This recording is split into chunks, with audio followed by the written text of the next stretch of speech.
ఈ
ఏటీఎం అనేది అందరికి తెలుసు కాబట్టి ఏటీఎం సెంటర్లో వృద్ధుల్ని అమాయకుల్ని కొంత చదువురాని వాళ్ళని టార్గెట్ చేస్తూ వాళ్ళ ఏటీఎం కార్డులని ఏమారుస్తూ వాళ్ళ యొక్క విలువైన డబ్బులు వాళ్ళు వెళ్ళిపోయిన తర్వాత వాళ్ళ ఒరిజినల్ ఏటీఎం కార్డ్స్ తోటి పిన్ నెంబర్ తెలుసుకొని కార్డులతో పాటు వాళ్ళ యొక్క డబ్బులు డ్రా చేస్తున్న అపరిచిత వ్యక్తుల్ని ఈరోజు పట్టుకోవడం జరిగింది. ముఖ్యంగా కైకలూరు ప్రాంతంలో గత నెల 5వ తారీఖు నాడు ఒక వృద్ధుడు తన యొక్క ఏటీఎం కార్డు వెళ్ళినప్పుడు ఏటీఎం సెంటర్లోకి వెళ్ళంగానే ఏటీఎం కార్డుని ముద్దాయి అపరిచితుడు ఈ కార్డు సహాయం చేస్తానని నెపంతో కార్డు మార్చేసేసి అతని యొక్క సొమ్ముని కాజేసిన వైనంలో మన సిఐ గారు, ఎస్ఐ గారు, వాళ్ళ బృందం అందరూ కూడా కలిసి ఒక ప్రణాళిక ప్రకారం ఇతని మీద నిఘా పెట్టడం జరిగింది.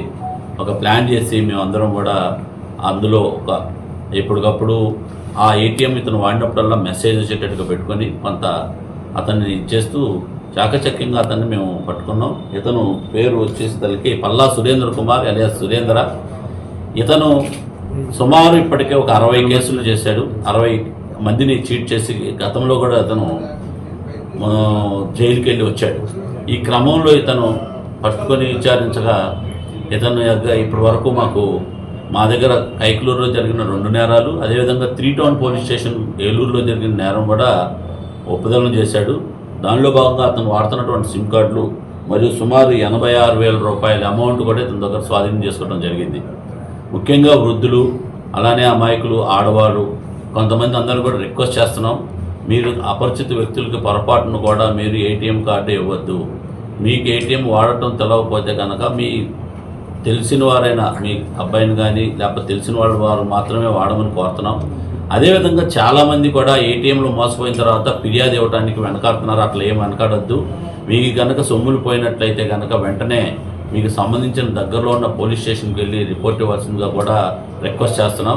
ఎందుకంటే ఇందులో కొన్ని ఫిర్యాదులు అందలేదని తెలుస్తూనే, కాబట్టి మీ సొమ్ము ఎంతదైనా కానీ అది 1000 రూపాయలు అవ్వచ్చు, 10,000 రూపాయలు వచ్చి 20,000 రూపాయలు ఎంతదైనా కానీ పోయిన వెంటనే మాకు సమాచారం ఇవ్వండి. ఇట్లాంటి అపరిచిత వ్యక్తులతో జాగ్రత్తగా ఉండి ఈ సురేంద్ర లాంటి వ్యక్తుల్ని మనం పట్టుకోవడం అంత ఈజీ కాదు. చాలా కష్టపడితే కానీ ఇతను దొరకలేదు. కాబట్టి దయచేసి మీ అందరూ కూడా మా పోలీసు వారి విజ్ఞప్తి ఏంటంటే ఇట్లాంటి అపరిచితులకి కార్డులు ఇవ్వటం, ఆ విధంగా మీరు కార్డులు ఇచ్చిన తర్వాత మీ సొమ్ముని అపహరించుకునే విధానం కూడా చేపడుతున్నారు. అదేవిధంగా రీసెంట్గా మనం ఇదే ముదినేపల్లిలో కూడా ఏటీఎం బద్దలు కొట్టి అది కూడా మేము 48 అవర్స్లో చాకచక్యంగా అతన్ని సాంకేతిక ఆధారంగా కూడా మేము అతన్ని పట్టుకోవటం జరిగింది. అక్కడ లోకల్ వాసే చేసేవాళ్ళు. కాబట్టి మీ అందరూ కూడా అప్రమత్తంగా ఉండాలి. అలానే బ్యాంకు అధికారులకు కూడా విజ్ఞప్తి చేస్తున్నాం, మేము ఏటీఎంల దగ్గర ఖచ్చితంగా సెక్యూరిటీ గార్డుల్ని అదేవిధంగా సీసీ కెమెరాలు సరైనవి కూడా పెట్టుకోవాలని కోరుకుంటూ మీ అందరికి కూడా ఈ ప్రజలందరూ కూడా విజ్ఞప్తి చేసేది ఏంటంటే మీ ఏటీఎం కార్డు మాత్రం తెలియకుండా ఎవరికి ఎట్టి పరిస్థితుల్లో ఇవ్వవద్దు. మరియు అదేవిధంగా వాళ్ళకి పిన్ కోడ్ చెప్పొద్దు. వాళ్ళతో కనుక చేయిస్తే వాడు పిన్ కూడా వాడు నోట్ చేసుకుంటాడు. అది అయిపోయిన తర్వాత మీ ఏమార్చి ఈ సిమ్ కార్డు మీకు వేరేది ఇచ్చి ఆడు ఒరిజినల్ సిమ్ కార్డు తోటి మీ దగ్గర ఉన్న సొమ్ముని అపహరిస్తాడు. కాబట్టి దయచేసి అప్రమత్తంగా ఉండాల్సిందిగా విజ్ఞప్తి చేస్తున్నాం. Thank you.